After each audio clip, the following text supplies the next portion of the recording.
Welcome to 132 Problems Revisiting Mormon Polygamy. This is an unusual episode, so I have to start out by telling you a story. My sweet son who helps me with this, he had a really busy week this week, and he got the video all ready and was trying to upload it yesterday, and it had problems again. And his wife, who I love, is a huge Taylor Swift fan, and she had gone to so much work to get Taylor Swift tickets in her concert in Las Vegas. And my son had to go take his wife to the concert and couldn't get the video uploaded. And I am so thrilled that I just think it's a sweet story. I'm so thrilled that my son sent me a text like, "Mom, I'm so sorry," because he knows how important this is to me, and I really like to have a video every week. But anyway, I'm just thrilled that they got to go do that and that he prioritized it, and I thought it was perfect. But it did leave me, I wanted to release my episode with Jeremy Hoop this week, which I'm really excited about. But it has to be put off, and maybe I'll release it during the week. I don't know. In any case, we're going to have episode 59. I think this is episode 59, and so maybe this will be 59A. Well, it's even a bigger problem because I can only talk for about 26 minutes till my camera cuts off, and I don't even have the ability to edit the videos together. So you might get two separate chopped up ones this week. And also I can't plug in the sound myself, so I apologize that the sound isn't as good. This is just what it is because this is an on the fly, did I say that wrong? Right? Video. I'm very discombobulated because anyway, so I'm releasing this episode. I thought, you know, as he let me know like last night, and I was thinking about it and kind of wondering what I should do, and it's been a tough week. It's been a tough week, and so I just thought, okay, maybe there's purpose in this, Lord, and maybe I should kind of talk about what's going on. And so that's what I'm doing. Even if there are, maybe this will be episode 59A, and then if I have to cut off and you have to look for another video, it'll be 59B, and then the next one could be 59C, or just have the wrong number. The 1835 Doctrine and Covenants had two sections labeled 66, so I figure the Doctrine and Covenants did it, I'm okay. You know. So, but anyway, I just wanted to get on. I've named this discussion, "Am I Leading People Astray?" And because that's kind of what's going on. So, okay, deep breath, right? I haven't had time to prepare. We just got home from church, and I'm just recording this pretty much live, and I can't do any retakes, so I'm sorry if I'm a little discombobulated, but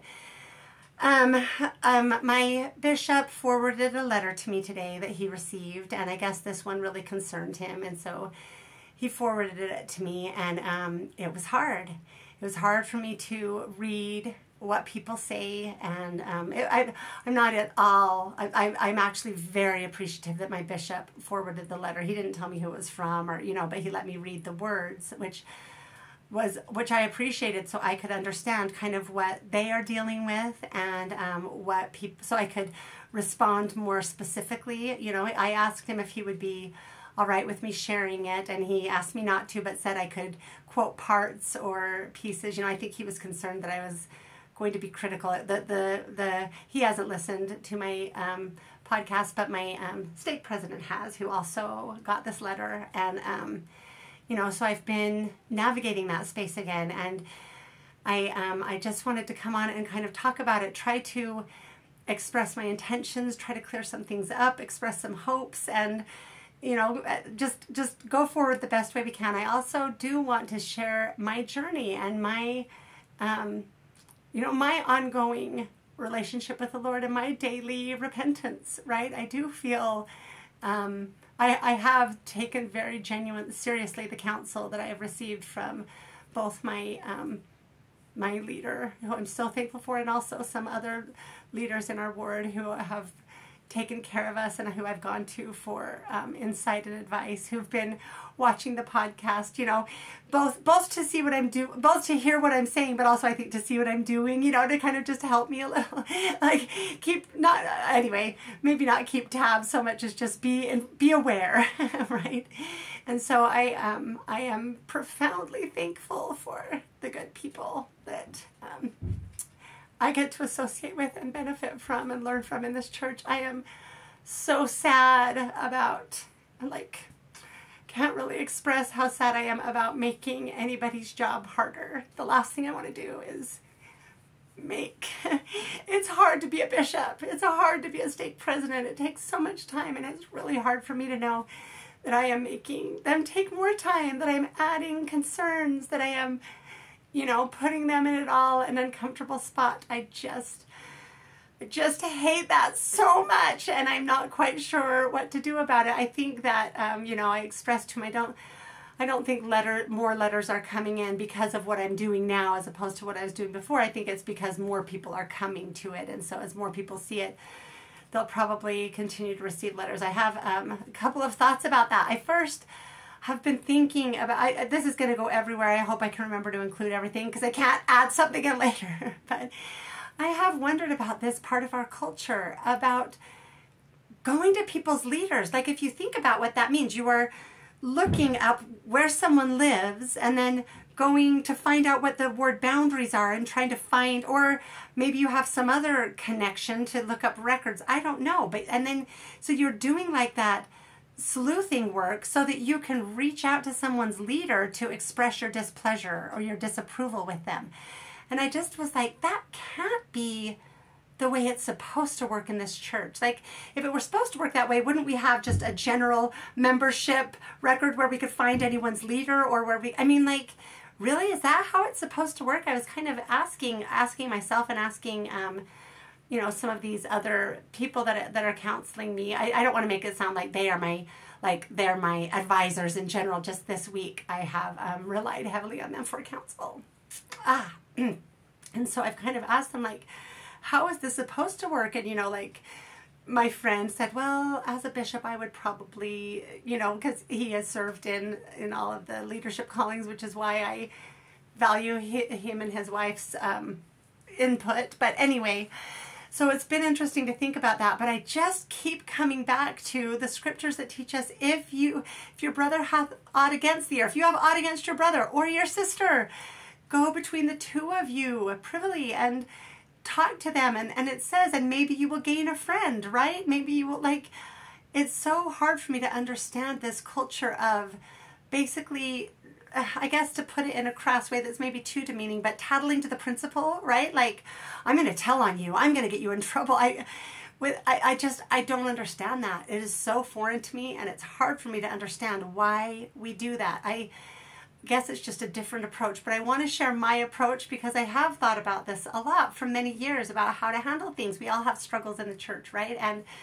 for me, well, in all of our relationships, and I can't claim that I've always done it perfectly. As I have struggled through with different challenges, the solution I have come to through a lot of thought and a lot of inspiration, I really think there is so much value. Well, I think the first step is take it to the Lord. Lord, is this something that you can just take care of, right? This is really troubling to me. I'm really worried about it. I'm worried about what I'm seeing. Can I leave this in your hands, and can you take care of it? And sometimes the answer is yes. And I have actually experienced times when something miraculous happened.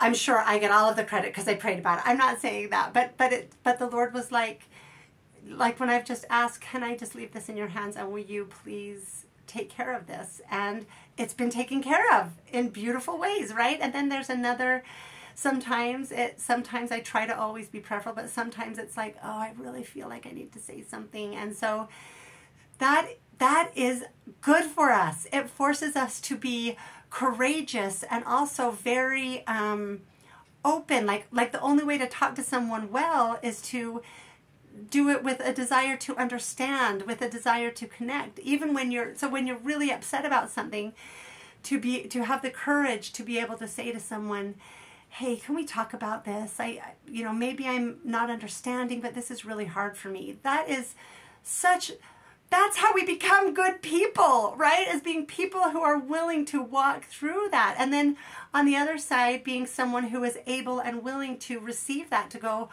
oh, okay, thank you for sharing that with me. Let me think about it, or can I clarify some things? Or, oh, that's really good feedback, right? Ideally, that's how we could work. I think that is a Zion society, right? A Zion society isn't problem-free, but it is like emotionally mature.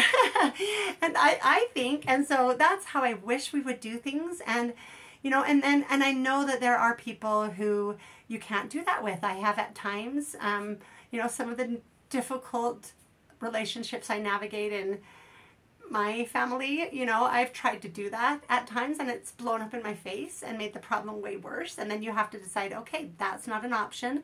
So now what do I do? And you go back to the Lord and say, Lord, will you help me? You know, and I think that in our church situations, when that happens is when you go to a leader, right? Like if someone, I'll tell you right now, my email, where I will find it, if you send it to my personal email, it'll get buried in the millions of emails about my kids' stuff. But I have an email just for this channel that's 132problems@gmail.com.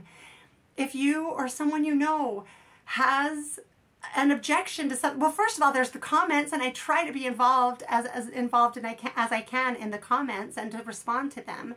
And I try really hard to not bring defensiveness to it, or, you know, and also I invite you, if someone needs to email me, if like let me know your concerns, and we can talk about them. You might have really good feedback for me that I can take and go, oh, I appreciate that, and do better going forward, or try to clarify something, you know, or I may be able to clarify something that I feel like you were misunderstanding. Like, and maybe we could gain a friend, right? Maybe we could work things out that way. What a beautiful model that would be. And then, but I know that people will continue to send letters to my leaders, and that makes me sad. So it's just going to be something that we're all going to have to deal with going forward. I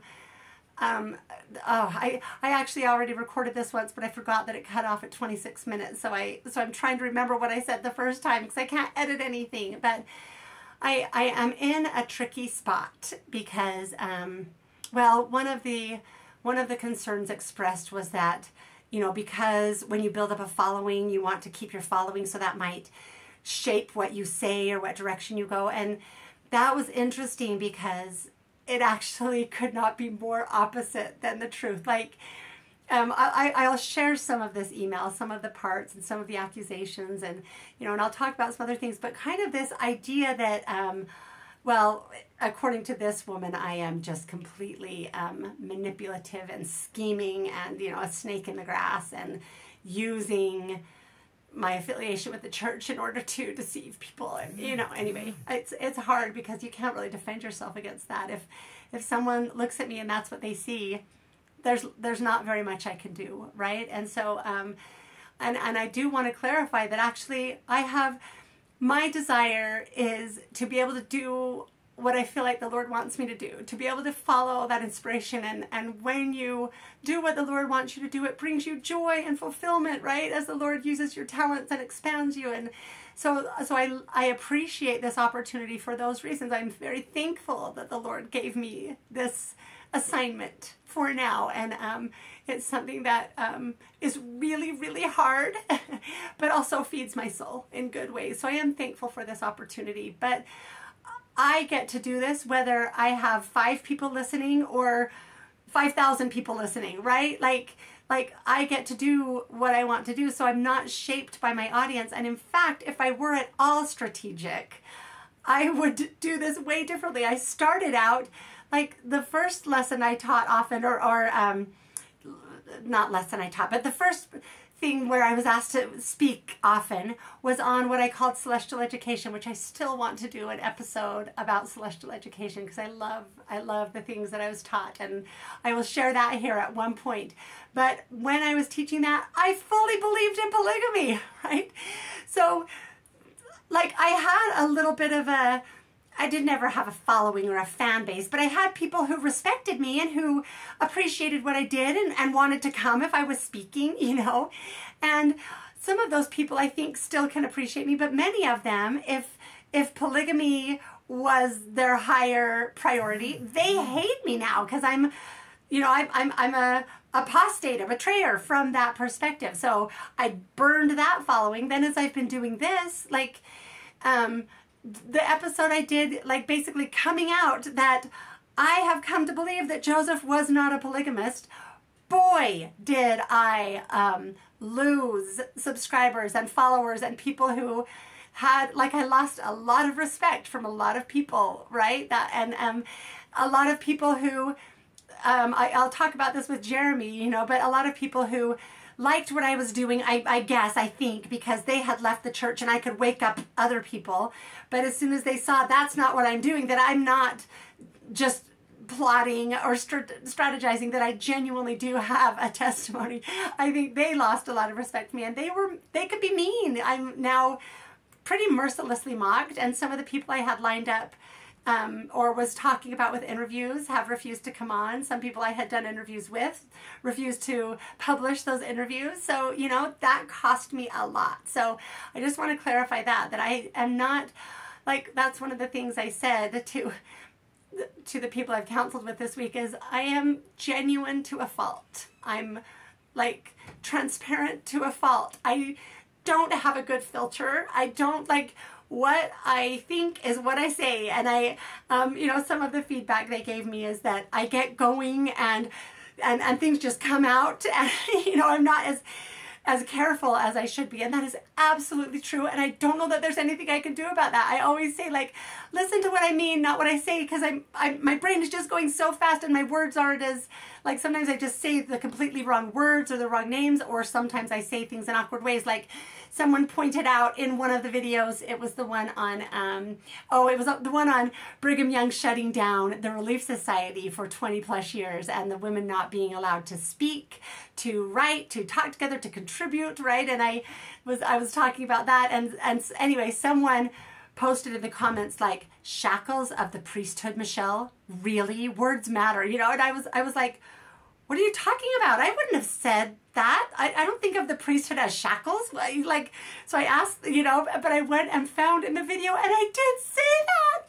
You know, like, but I know exactly what I meant. I didn't mean the priesthood. I meant, like, that the women had been held down and not allowed to contribute, and they knew that if they wanted to be able to keep contributing, they had to do it in the good graces. So I said something about no longer being held down by the shackles of the priest. Anyway, that was one of those things that if I could, like, I would have never written that. I would have never intentionally, you know, so I'm sure there are lots of things like that. And it makes me vulnerable, because if people want to go through and pull out the little things like that, take them completely out of context and put them together and send it to my leaders, right? Like, yeah, you can do that. It's not honest. You know, we are, like, not supposed to bear false witness against our neighbor. How do we, those of us who still love and honor the Restoration and believe in Joseph Smith, you know, like, how do we like it when people do that about Joseph Smith? Like, so anyway, so I'm just acknowledging that, yes, I'm not always as careful as I should be. And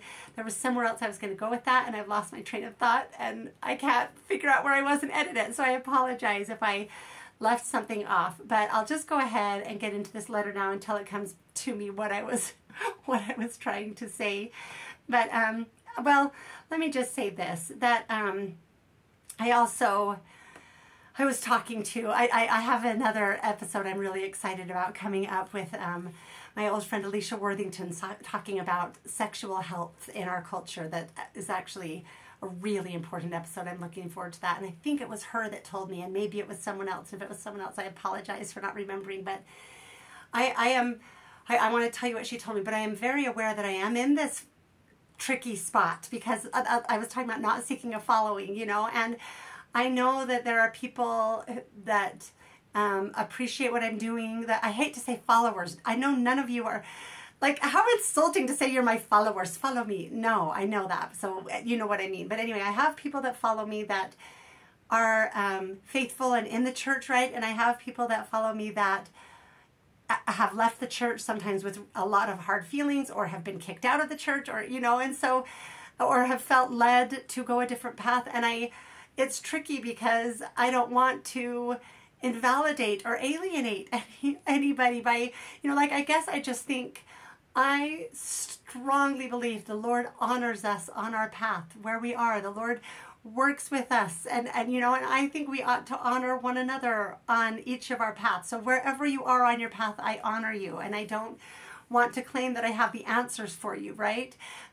So it's a little tricky. What my friend Alicia said is that she read somewhere or heard someone say that there is beautiful symbolism in the Savior being hung on the cross with his arms outstretched to both sides, and we can see that as a symbol of like being pulled apart onto both sides, but also reaching out and being inclusive of both sides. And I completely, that resonates with me so much, because I think it's really, I totally get being in the like just faithful, unquestioning Mormon side, where the prophet can never lead us astray, and we're the one true church, and we have everything we need, and if everyone was just more like us, the world would be better. And you know, I understand that perspective. It's a happy place to be. It's peaceful, you know. And then I understand the perspective of like, the church is bad.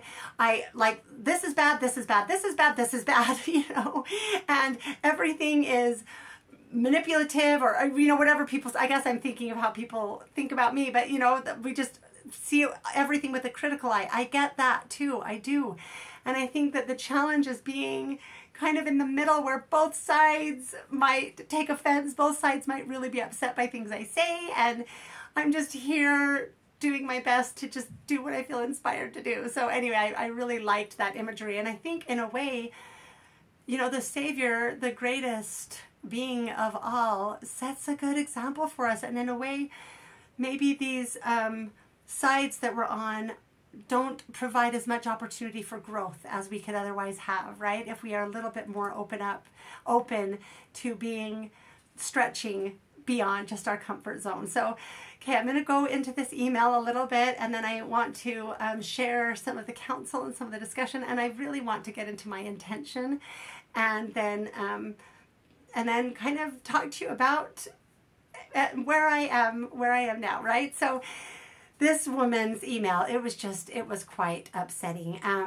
Some of the things that were the most upsetting, it's very much filled with distortions and untruths, and you know, and I think that many of the emails coming in probably are somewhat like this. But some of the things I was most upset is that it says she mentioned several times that she has been called in to talk to her bishop or stake president about her beliefs, and then basically brags about the fact that they are supportive of her endeavors and sees no problem with what she is doing.